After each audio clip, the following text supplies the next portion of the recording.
Okay, Assalamu alaikum class. Hope you are all fine. So let's start the lecture. The first chapter we are going to study after the post mid 2 is chapter 25th,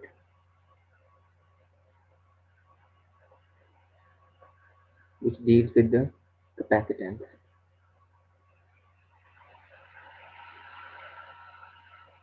As you can see that we skipped the chapter of chapter 24, which is related to the electric potential, which is not in our course outline. So we jump directly from chapter 23rd to 25th.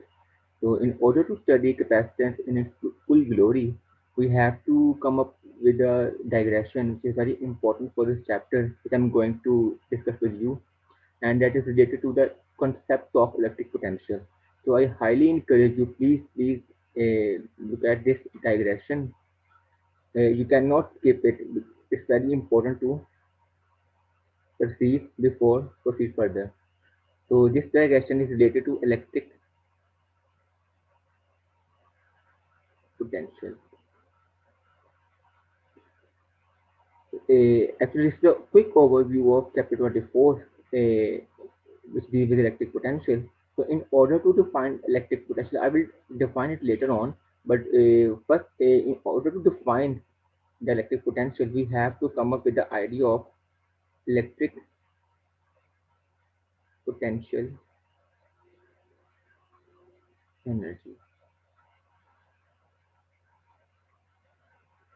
So, the first question which arises: why do we need to define electric potential energy? So, the first thing is why. So, as you all know that we compute the electric field by two different scenarios, two different formalisms. The first one is called the Coulomb's law, and the second one is called Gauss's law. So, these are two mathematical formalisms through which we can easily compute the electric field or electric force precisely. So, there is a third method from which you can compute the electric field, which is known as which is through the electric potential energy. How we can compute the electric field through electric potential energy, we will drive it later on. But the first importance of this is we can compute electric field by this. And there's another important concept of using electric potential energy because it helps us to define that the work done by the conservative forces is independent of path integral. So it means that whichever path we chooses, the work done would be the same. Whatever the forces present between two particles, and in the presence of those forces, a particle moves from one point to another point. In the presence of potential, the work done on it is exactly the same.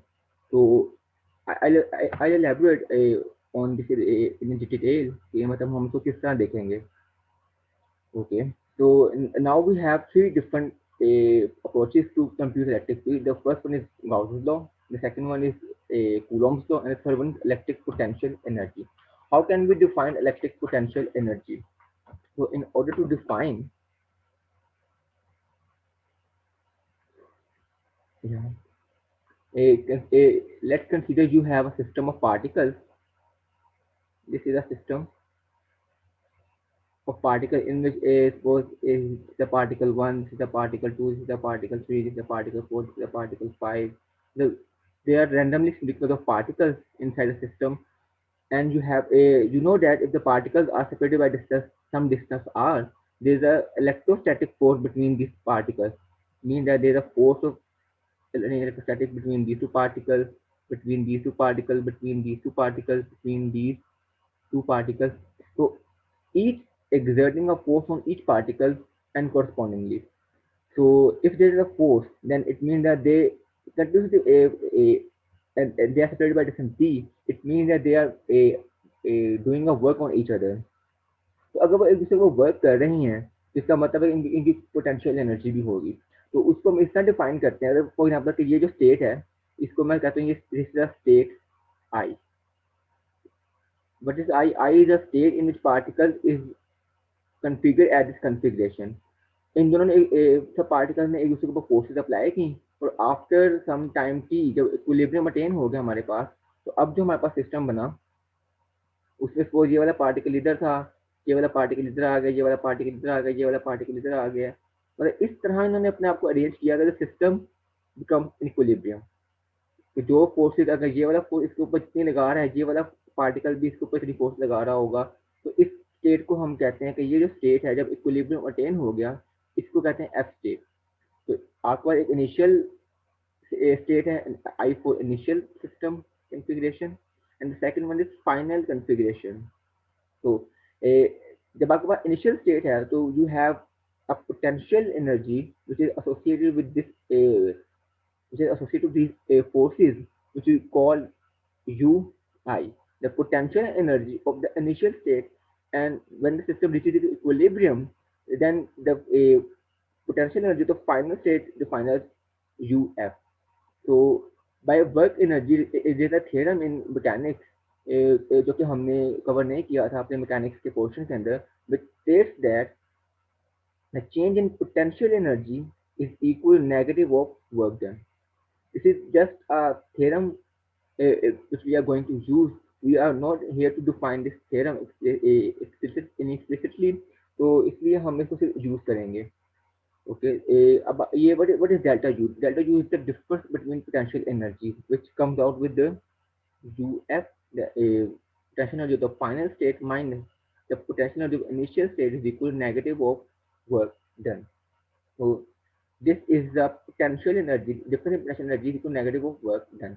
तो जो forces जो हैं वो एक दूसरे particle के ऊपर जो अपना फोर्सेज अप्लाई करेंगे, वर्क डन परफॉर्म कर रही होंगी, वो उस पूरे सिस्टम की पोटेंशियल एनर्जी के डिफरेंस के बराबर होंगी. तो अगर हम ऐसे पूछे कि पोटेंशियल एनर्जी किस तरह डिफाइन करेंगे, हम सिंपल कहेंगे then work done on the system, the negative sign here represent the work done on the system. अब वो सिस्टम के ऊपर वर्क डन कौन परफॉर्म करे, विच इज जो कि कूलम फोर्सेज हैं, वो जो फोर्सेज हैं वो एक दूसरे के ऊपर एग्जर्ट हो रही हैं, वो वर्क डन करें पार्टिकल्स के ऊपर, तो work done on the system को हम टेक करते हैं नेगेटिव साइन के साथ. ओके, तो ये हमने पोटेंशियल एनर्जी को डिफाइन कर दिया. अब एक डिफरेंट एक नई हमने चीज एक डिफाइन करना है. आपको याद होगा कि जब हमने कूलम फोर्स पढ़ी थी, हमने कूलम फोर्स को स्टेट किया था, उसके बाद हमने क्वांटिटी डिवाइस की थी जिसको हमने कहा था इलेक्ट्रिक फील्ड. तो जो इलेक्ट्रिक फील्ड हमारे पास, हमने कहा था electric field define as the coulomb force over test charge. ये हमने क्वांटिटी डिफाइन की थी. इसको नाम दिया इलेक्ट्रिक फील्ड. अब हम देखते हैं अगर हम सेम रेसिपी फॉलो करें for the what we call that, हाँ, अगर सेम रेसिपी हम फॉलो करें कि हमारे पास जो वो है पोटेंशियल एनर्जी है, जो पोटेंशियल एनर्जी है उसको मैं डिवाइड कर दूं टेस्ट चार्ज का, तो फिर कौन सी क्वांटिटी अराइज होती है. इस क्वांटिटी को जो अराइज होती है इसको कहते हैं पोटेंशियल. अब आप मुझसे पूछोगे पोटेंशियल क्या है, तो मैं आपको वही कहूंगा कि जो इलेक्ट्रिक फील्ड थी. इलेक्ट्रिक फील्ड क्या थी, तो force over test charge.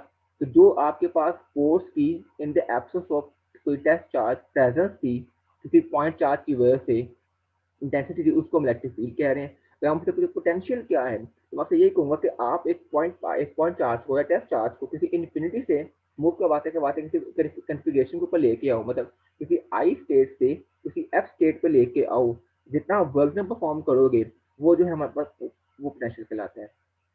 Okay, अब इसका मैं यूनिट डिफाइन करना चाहूँ तो जो एनर्जी है उसको यूनिट जाउल होता है, जो अपना चार्ज है जो कूलम होता है, तो इसको हम कहते हैं जाउल पर कूलम, या फिर इसको 1 वोल्ट भी कहते हैं. तो ये हमने एक नई क्वांटिटी डिफाइन की potential. But this potential at a single point, आपके पास सिंगल पॉइंट वो पोटेंशियल क्या है. फॉर एग्जाम्पल कि अगर आपके पास, मैं इस स्टेट की बात करूँ कि आपके पास एक इनिशियल जो आपके पास इनिशियल स्टेट थी और एक फाइनल स्टेट थी, जब आप इनिशियल से फाइनल स्टेट पे आए तो इसका पोटेंशियल डिफरेंस क्या है. अब you have 2 points, the first point is the ith configuration and the second point is the f configuration. The potential difference between these two configurations known as the change in potential difference, और उसको हम करेंगे potential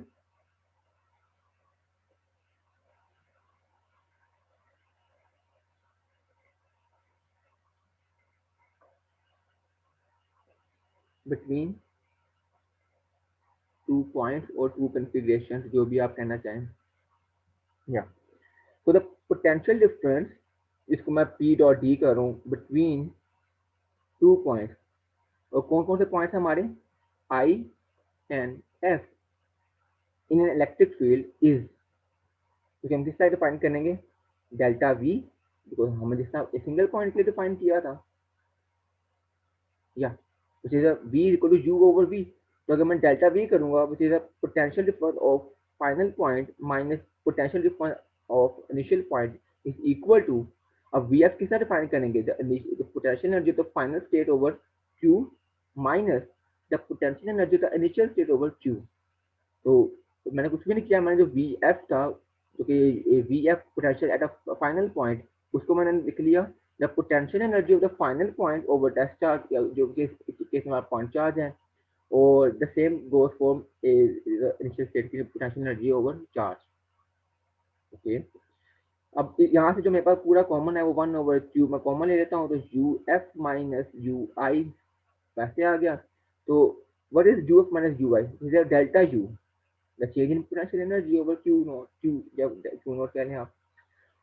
So by work energy relationship, work energy relationship मैंने आपको बताया नहीं है, हमारे पास वर्क एनर्जी रिलेशन, इसको कहते हैं work energy relationship, work energy relationship, which states that the work energy relationship states that the change in potential energy is equal to negative of work done on the system। तो अगर मैं इस case की बात करूं, तो यहाँ पे जो हमारे पास आ जाएगा negative, delta U is equal to negative of work done over Q is delta V. Okay, तो अभी ये जो है हमारे पास, ये पोटेंशियल है किस चीज का, ये पोटेंशियल है हमारे पास, it's a potential difference, it's a potential difference when I call the potential, it's the potential at a point, single point, when I call the potential difference, it means the potential at two different points। Okay, तो ये हमारा potential difference हो गया हमारे पास। अच्छा, अब इसके बाद ये हमारी जो पूरी स्टोरी है, हमने पोटेंशियल एनर्जी डिफाइन की, जो कि हमारे पास आई वर्क एनर्जी रिलेशनशिप, जो हम ये कहती है the change in potential energy is equal negative of work done. Okay, the second relation is we define a quantity which arises when we divide the potential energy over the test charge, which comes out of the electric potential, and the electric potential at single point is nothing but the u over simple q, the potential energy over a point charge, which define an electric potential at a single point। If we have to find out the potential difference between 2 points, then we take the potential of a final point minus the potential of an initial point, which comes out a negative of work done over q। Okay, so this is our half digression which we have to gulp up।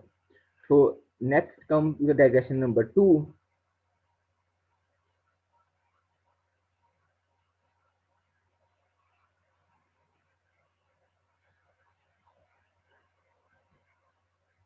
which is calculating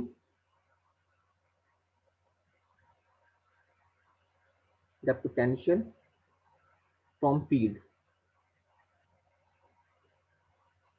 तो this is an important one। ये जो हमारी डायग्रेशन में भी हम आगे use करेंगे जब हम कैपेसिटेंस को स्टडी करने जाएंगे, तो इसको आप ध्यान से देखिएगा।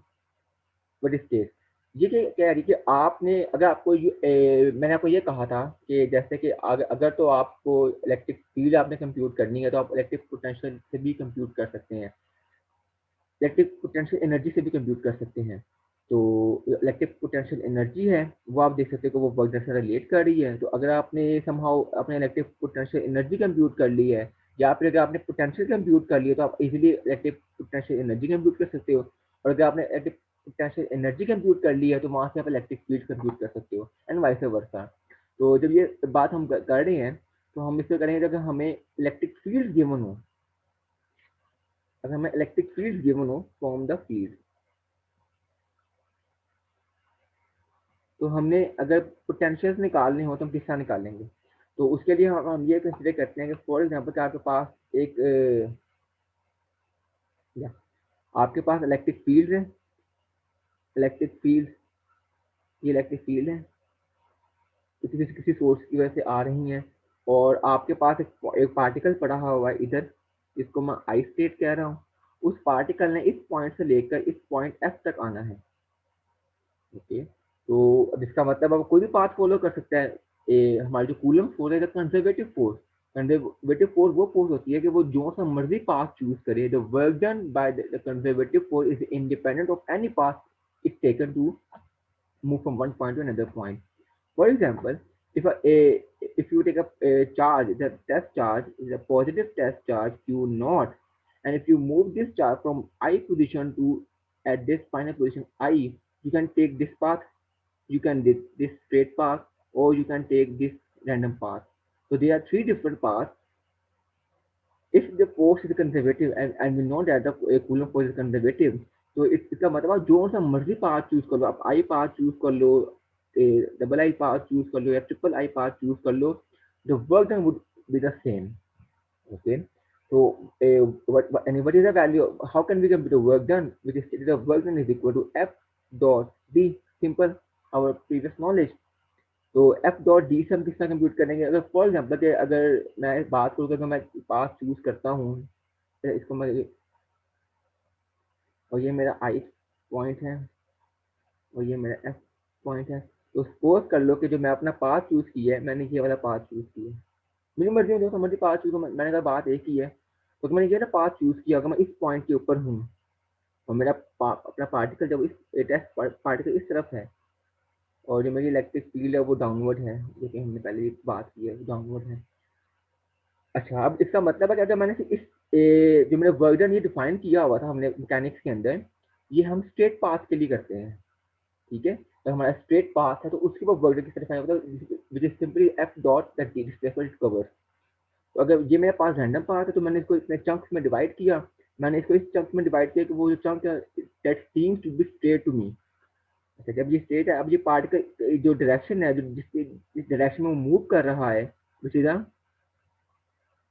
ds. Why I call this ds? Because it's a small length a segment. I call ds. और अगर जिसको फोर्स लग रही है, which is a simple force, तो अगर मैं डिफाइन करना चाहूँ तो वर्क डन को, वो क्या होगा, W D. Why I call W? Because I take the small ds element and the force which is moving, which is responsible to move from this particle along this line segment. तो उसके लिए जो उनका version होगा वो D W A का। Okay, मतलब मैं स्मॉल अगर सेगमेंट की बात कर रहा हूँ तो स्मॉल वर्जन होगा, तो वो इसके बराबर होगा। अब हमें अपने प्रीवियस नॉलेज से पता है, अगर if particle is present in the is place inside the presence of electric field, which is electric field, तो जो उसमें जो फोर्स लग रही होती है वो होती है Q not times electric field. ये हमने जो है ये रिजल्ट हमने प्रूव किया हुआ है अपने प्रीवियस चैप्टर्स के अंदर। तो हम यहाँ पे डी डब्ल्यू जो पुट कर देंगे, तो क्या होएगा, क्यू नॉट ऐसा का वैसा E dot T S. Okay, तो this is the work done along this small segment of path. अगर मैं टोटल वर्क डन निकालना हो कि पूरे पाथ जब पार्टिकल आई की पोजीशन से चला, और वो पूरे सेगमेंट से यहाँ से लेकर यहाँ तक पूरा चंक्स कवर करते करते उन्हें पूरा कितना कवर किया, तो मैं क्या करूँगा, मैं इंटीग्रेशन कर दूंगा पूरे क्वांटिटी के ऊपर। तो जो Q not that's a constant, जो मेरी पूरी इंटीग्रेशन होगी वो ई डॉट डी एस के अलॉन्ग होगी। ओके, तो इसका मतलब है कि मेरे पास ये चीज़ आ गई है, और ये हमारे पास वर्क डन आ गया। तो this is our path limit from I to F.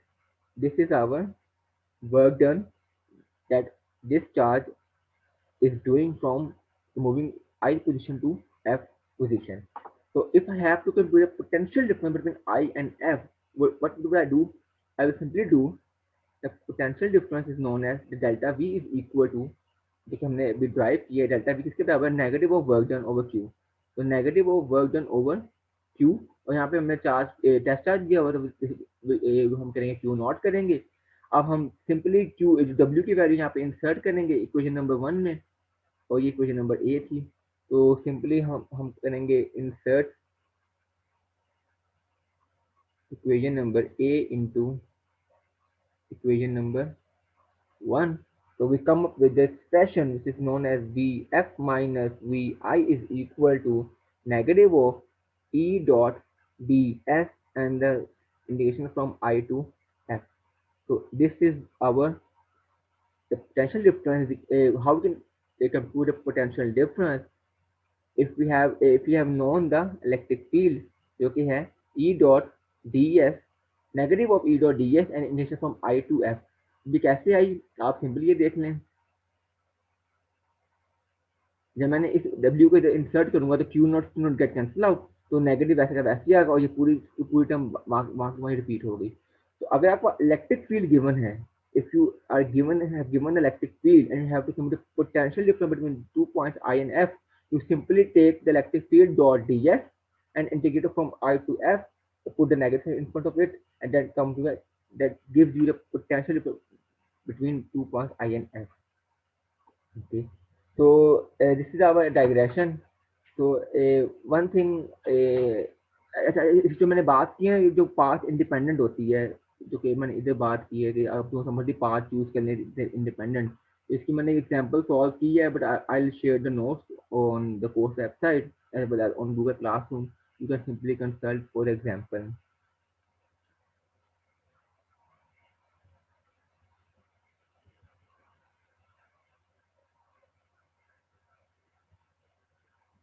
ठीक, तो ये हमने बात कर ली इसकी। अच्छा, यहाँ तक हमारी डायग्रेशन कंप्लीट होगी। हमने 2 डायग्रेशन की हैं, जल्दी से उसको समराइज कर देता हूँ। तो पहली जो हमने डायग्रेशन की है, which is related to electric potential energy, हमने इलेक्ट्रिक पोटेंशियल एनर्जी को डिफाइन किया वर्क एनर्जी थ्योरम से, which is stated that change in potential energy negative of work done। और उसको डिफाइन करने के बाद हमने एक नई कॉन्सेप्ट इंट्रोड्यूस किया, which is the electric potential, क्योंकि हमारे पास होती है potential energy over test charge. Okay, then we compute the potential difference between 2 points, which comes out with the negative work done over Q naught या Q, or the second digression is related to the calculating the potential if we have given electric field, और जो कि हमारे पास simple क्या आई है, negative E dot ds, and the limit of integration goes from I to F। और ये जो negative sign है, जो इसका फिजिकल मीनिंग है, वो ये बताता है कि आपका जो पोटेंशियल है वी एफ वो लोअर पोटेंशियल है, और जो पोटेंशियल है वी आई वो हायर पोटेंशियल है। और ऑब्वियसली बात है, ऐसी होता है जो पानी का फ्लो होता है वो लोअर से हायर पे आता है ना। तो अगर यहाँ पे जो पार्टिकल है क्यू नॉट वो आई से एफ पे आया, तो इसका मतलब अगर जो पॉइंट आई पे था उसका पोटेंशियल हायर था और पॉइंट एफ पे पोटेंशियल लोअर था। इसी वजह से आपको जो नेगेटिव साइन है वो शो करा कि आपका पोटेंशियल है वो लोअर की तरफ मूव कर रहा है। ओके, तो ये हमारी पूरी डायग्रेशन थी। अब हम चलते हैं अपने रियल टॉपिक की तरफ, कैपेसिटेंस की तरफ। कैपेसिटेंस क्या होती है इसके हम बाद में बात करते हैं।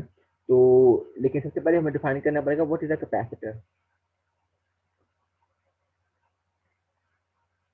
ओके, तो any arrangement of conductors that is used to store electric charge is known as a capacitor. तो आप कोई भी कॉन्फ़िगरेशन, कोई भी कंडक्टर की कॉन्फ़िगरेशन अरेंजमेंट कर लो जो कि बस कंडक्टर अपने अंदर चार्ज को स्टोर कर सकता हो, which is called the capacitor. It doesn't matter कि उसकी शेप क्या होगी, उसकी कॉन्फ़िगरेशन क्या होगी। अगर वो दो प्लेट्स हैं which are conductors that is capable to store electric charge, you can define that capacitor. तो I have wrote it, any arrangement of conductors, the condition is conductor, those have to be conductors, uh, that is used to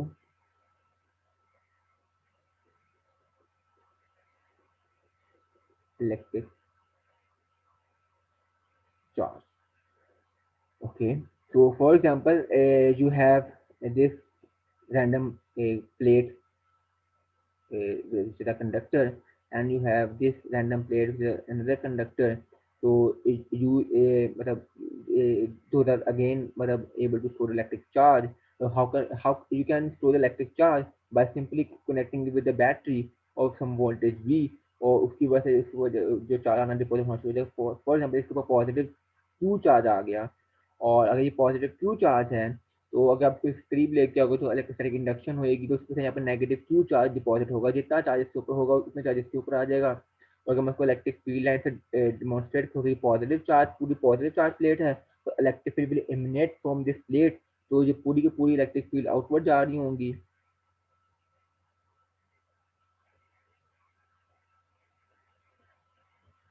और ये negative plate है, तो electric field होंगी, field lines होंगी, वो इस तरफ इनवर्ड मूव कर रही होंगी। तो ये आपके पास इसको हम पूरी को कैपेसिटर, कैपेसिटेंस के लिए जरूरी है कि आपके पास पेयर ऑफ वो कंडक्टर्स हों। ऐसा नहीं है कि अगर एक या ठीक है, एक सिंगल प्लेट भी एक कैपेसिटर एक्ट करती है, मगर वो एक स्पेशल कैटेगरी में एक्ट करती है, जो मैं आगे बताऊंगा आपको। लेकिन अभी के लिए जो जनरल केस है उसके लिए दो कैपेसिटर की प्लेट्स होना जरूरी है।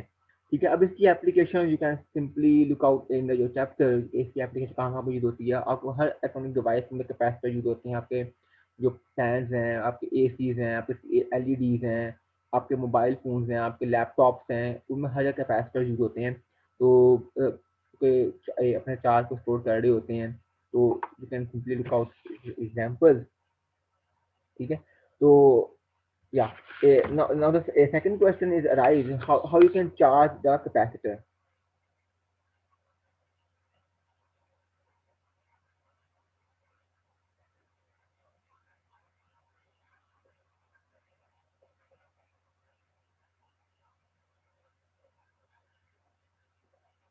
तो मतलब आप आसानी के लिए अपने लिए एक ऐसा प्लेट ऐसी प्लेट लो जो कि सिंपली प्लेट्स हैं। पैरेलल प्लेट कैपेसिटर क्या लो, ये दो प्लेट्स हैं, एक प्लेट ये है, एक प्लेट वाली ये है। ये दो पैरेलल प्लेट्स हैं।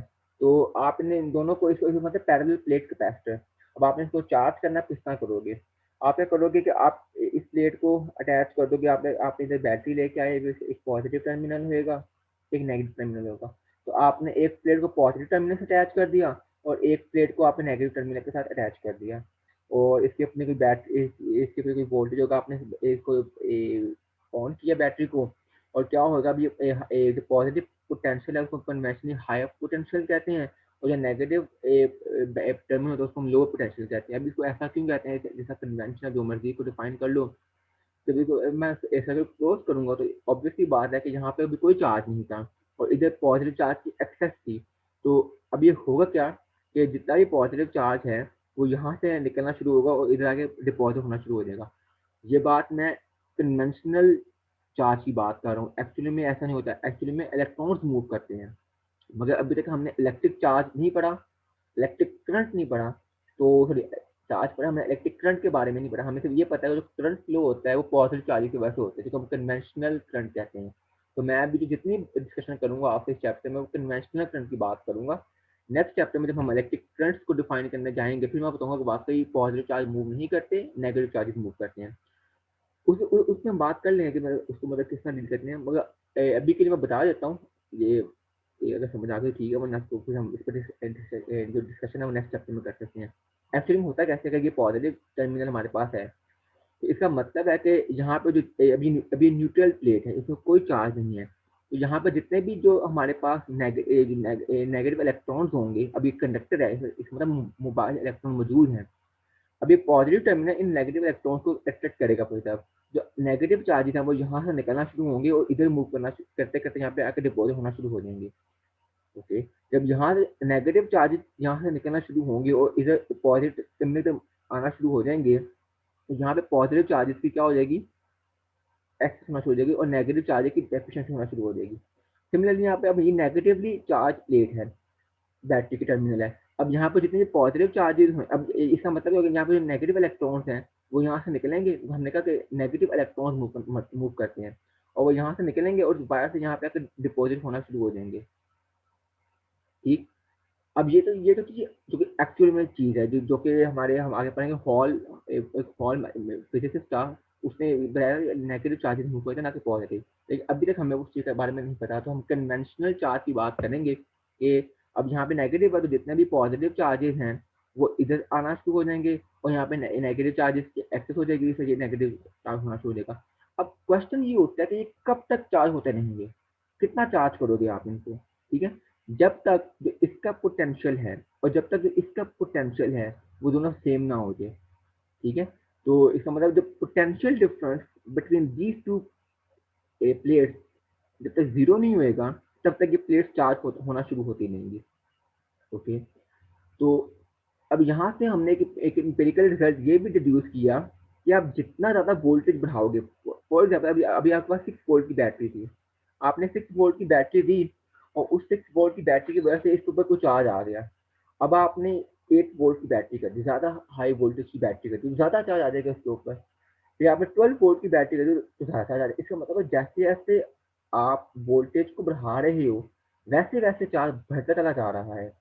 इसका मतलब कि इनके दरमियान एक डायरेक्ट रिलेशन है जिसको हम कहते हैं जो charge directly proportional to the potential between plates.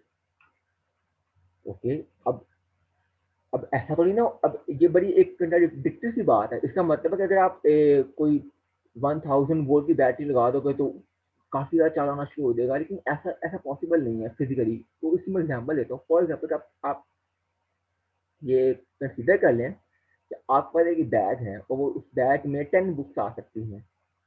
ठीक है। तो अब जाहिर सी बात है, आप एक बुक डालोगे बैग भारी हो जाएगा, आप 2 बुक्स डालोगे बैग और भारी हो जाएगा, आप 3 बुक्स डालोगे बैग और भारी हो जाएगा। तो आपने एक रिलेशन लगाया कि जितनी number of books is directly proportional to the weight of the bag. लेकिन अब आप क्या ये अस्यूम कर सकते हो कि उस बैग के अंदर आप 1000 बुक्स डाल दोगे तो 1000 टाइम भारी हो जाएगा। वैसे उसका बैग की अपनी कैपेसिटी है मैक्सिमम 10 बुक्स स्टोर करने की। तो इसका मतलब है कि वो 10 बुक्स तक तो उसमें किताबें 10 बुक्स तक बैग जो 10 बैग में 10 बुक्स तक तो आ सकती हैं। उससे ज़्यादा उसमें कैपेसिटी ही नहीं है। हाँ, अगर कैपेसिटी होती तो फिर तो ये रिलेशन वैलिड होता है। इसका मतलब है ये रिलेशन के ऊपर एक लिमिट आ गई है और वो लिमिट डिफाइन करेगी उसे एक क्वांटिटी के ऊपर वो अपने कितना चार्ज को स्टोर कर सकती है। ओके। अब ये हमारे पास एक रिलेशन है जो मैं इक्वेशन में कन्वर्ट करूँ, यहाँ पर मुझे कांस्टेंट लगाना पड़ेगा और उस कांस्टेंट को मैं सी कह रहा हूँ। अब उस कांस्टेंट सी की एक फिजिकल सिग्निफिकेंस उसको हम कह रहे हैं कैपेसिटेंस। और ये कैपेसिटेंस क्या बताती है? कैपेसिटेंस आपको बताती है कि ये आपको ये बताते हैं कि how much charge must be on the plate to if you have given the potential B. ये बिल्कुल वैसे ही आपको ये बताते हैं कि आपका जो बैग है वो 10 बुक्स तक का है। आप एक बुक डालो, आप थोड़ा वोल्टेज ज़्यादा बढ़ाओगे, आप एक बुक डालोगे तो बैग का वजन बढ़ जाएगा, आप दो डालोगे उसका वजन और बढ़ जाएगा, मगर मैक्सिमम 10 बुक्स तक जब आप डाल दोगे तो इतना वजन बढ़ेगा। इससे ज़्यादा ना तो उसके ऊपर चार्ज आ सकता है, ना ही उसका मतलब वो बढ़ेगा उतना। ठीक है। तो हमारा जो कैपेसिटेंस है, let me define qualitatively what is the capacitance. So capacitance is a measure of storage of charge.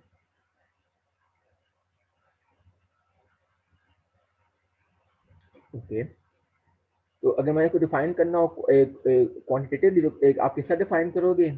You can simply call the Q over V. और यहाँ पे आपके पास जो चार्ज का यूनिट होता है वो कूलम होता है, और वोल्ट का यूनिट आप वोल्ट यूज करते हो। तो एक कूलम पर वोल्ट को हम फैरेड भी कहते हैं। ठीक है, बिकॉज ये फैराडे ने ये चीज रिड्यूस की तो उसके नाम से मेरे को कह दीजिए फैराड है।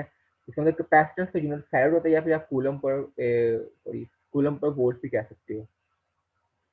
ओके। तो what is the capacitance? Capacitance is the measure of the storage of charge. तो ये बताता है कि एक कैपेसिटर के अंदर कितनी स्टोरेज है अपने अंदर चार्ज को स्टोर करने की। उससे जब ज्यादा एक्सीड कर देगी तो फिर वो नहीं करेगी। अच्छा, अब यहाँ इस रिलेशन से आपको ये लग रहा है कि जो कैपेसिटेंस है वो डिपेंडेंट है चार्ज और वोल्टेज के ऊपर, मगर ऐसा नहीं है। जो कैपेसिटेंस है, यहाँ पे मैं एक स्टेटमेंट दे रहा हूँ, द कैपेसिटेंस इज ओनली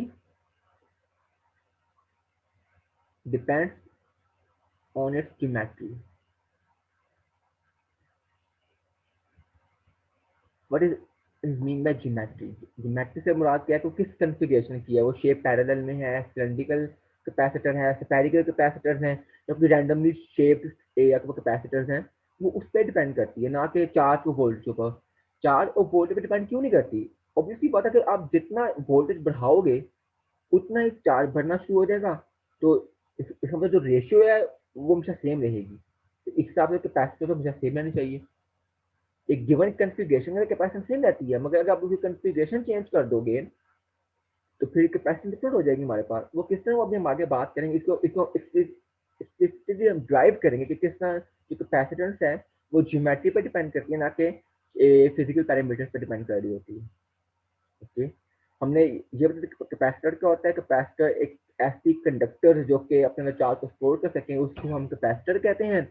और हमने वहाँ पे ये देखा कैपेसिटर को किस तरह चार्ज कर सकते हैं। कैपेसिटर को हम सिंपली चार्ज कर सकते हैं by applying the battery to it. और वो कब तक चार्ज होते रहेंगे जब तक दो प्लेट के दरमियान जो पोटेंशियल डिफरेंस है वो क्या ना हो जाए, जीरो ना हो जाए।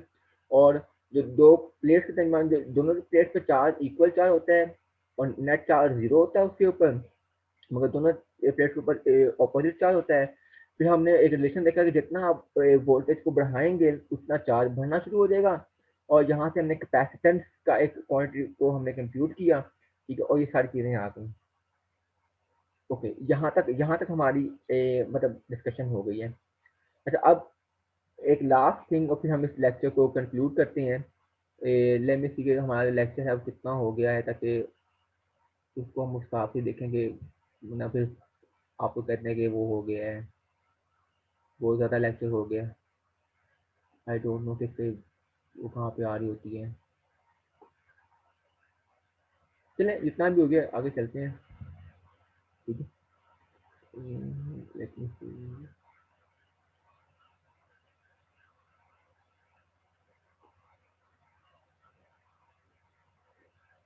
जो मुझे अब नज़र नहीं आ रहा, विचार करते हैं। वन लास्ट थिंग और फिर मैं इस लेक्चर को कंक्लूड करता हूँ। How can we compute the capacitance? मैंने कहा कि कैपेसिटेंस डिपेंड कर रही होती है ज्योमेट्री के ऊपर, ना कि चार्जेस और वोल्टेज के ऊपर। ओके, तो इसका मतलब है कि अगर मैंने वो बात करनी है कि next calculate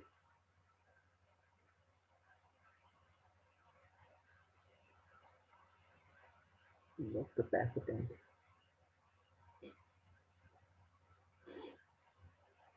there is a recipe of how to calculate the capacitance। तो जो रेसिपी को हम फॉलो करेंगे तो वहां से जो मैंने आपको बात की कि रिजल्ट निकल के सामने आता है, तो कैपेसिटेंस है वो ज्योमेट्री पर डिपेंड करती है, ना कि किसी और पे। अच्छा, अब वो ज्योमेट्री किस तरह की हो सकती है? आपने पहले अब देखे ना कि जिस तरह मर्जी की आप ज्योमेट्री बना लें, ठीक है। तो अब्दुल्ला कहता है कि मैंने जनाब जो मेरे जो कैपेसिटर है ना, मैंने ये वाली ज्योमेट्री, ये मैंने कुछ रैंडमली शेप के कनेक्टर ले लिए हैं, तो ये कैपेसिटर के ऊपर पॉजिटिव चार्ज है, इसके ऊपर नेगेटिव चार्ज है, तो ये भी कैपेसिटर है, तो ठीक बात है, ये भी एक कैपेसिटर है। एक बंदा कहता है कि नहीं, मैंने ये कैपेसिटर नहीं लेने, मैंने कोई इस तरह के कैपेसिटर लेने हैं, ये वाले कैपेसिटर लेने हैं, ये जो प्लेट्स हैं इनको भी पॉजिटिव क्यू नेगेटिव क्यू है, ये भी कैपेसिटर है, ठीक है।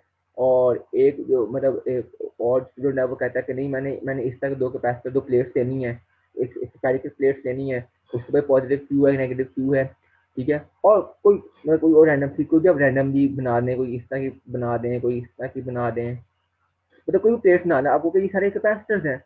तो अब कॉन्फ़िगरेशन तो किसी तरह की मर्जी हो सकती है, ठीक है। हमने कौन कौन सी कॉन्फ़िगरेशन अपने में कोर्स में स्टडी करनी है, गॉस लॉ में हमने देखा कि हम जो सी मर्जी गॉस सर्किट बना सकते हैं, मगर हमने अपने आसानी के लिए वही सर्किट बनाई जो कि हमारी जिसके लिए हमें कंप्यूटेशन करना आसान था। हमने सिलेंड्रिकल इक्वेशन सर्किट ड्रॉ की, हमने स्फेरिकल की, हमने प्लेनर सिमेट्रीज को डील किया। तो यहाँ पे भी जो हम ज्योमेट्रीज की बात करें, let me call geometries,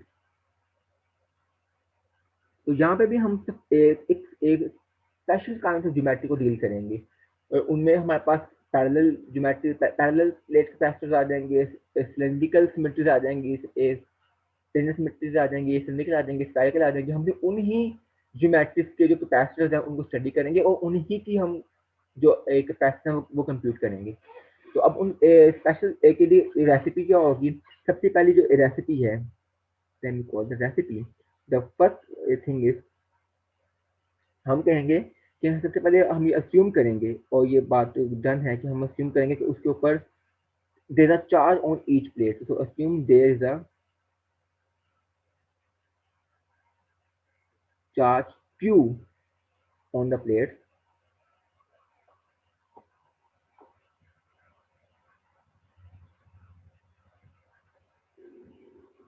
Okay, the second thing, we calculate the electric field between the plates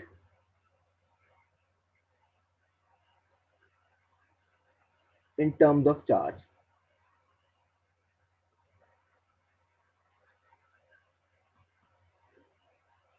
अब ये क्यों है, ये भी अभी हम बात करेंगे कि हम इलेक्ट्रिक फील्ड को ही कंप्यूट करेंगे, और ये हम कंप्यूट कर सकते हैं बाय यूजिंग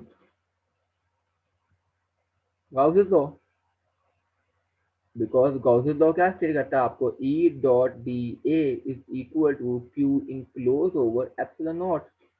तो अगर तो आपके पास हमने इलेक्ट्रिक फील्ड कंप्यूट करनी है, हमें पता है गाउस लॉ अप्लाई करें और उसके लिए हम गोशन सर्कल ड्रॉ करेंगे, चार्ज की फॉर्म में हमें इलेक्ट्रिक फील्ड मिल जाएगी। ओके, तो the second third thing is हमने इलेक्ट्रिक फील्ड कंप्यूट कर ली।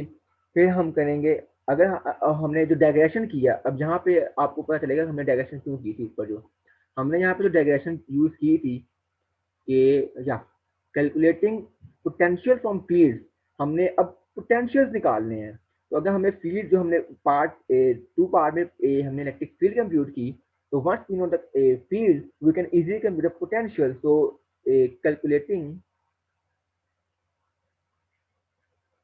The potential, or I call the potential difference. Why I use the potential difference? Because there are two places. So we have 2 points, I or F. One is a point on the first plate and the second point is the second plate. So we have 2 points. So we have the potential difference between the two plates. तो हम जो potential difference है वो compute करेंगे between the plates, और वो हम किससे कंप्यूट करेंगे, वो जो हमने डायग्रेशन में यूज किया negative E dot D S, और इस फॉर्मूले से हम उसे कंप्यूट कर लेंगे। और जो हमने पोटेंशियल कंप्यूट कर लिया, और बाद में हम इजीली हम जो कैपेसिटेंस यूज करेंगे, हमने सिंपल पता है क्यू ओवर वी होता है हमारे पास, या क्यू ओवर वी, हमने वी यहाँ से निकाल लिया।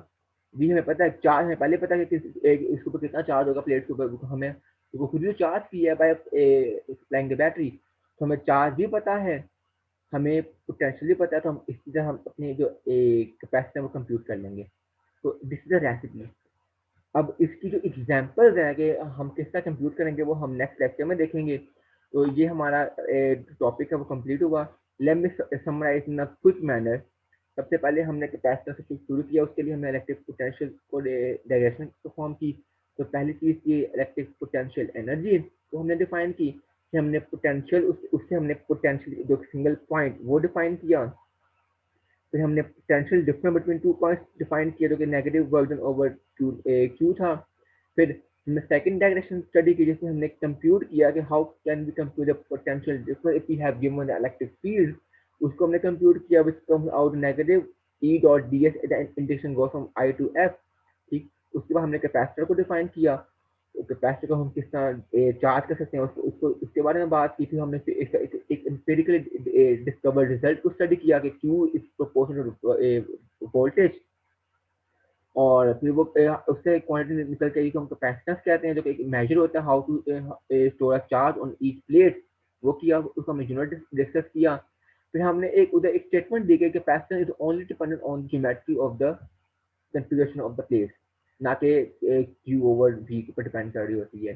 तो वो ज्योमेट्री किस तरह की भी हो सकती है, हमने एक सर्टेन टाइप ऑफ ज्योमेट्री को डिस्कस करेंगे इन द नेक्स्ट लेक्चर। तो उसको डिस्कस करेंगे, और जो रेसिपी होगी वो किस तरीके से, हमें पता है कि कैपेसिटेंस है तो ये क्यू ओवर वी।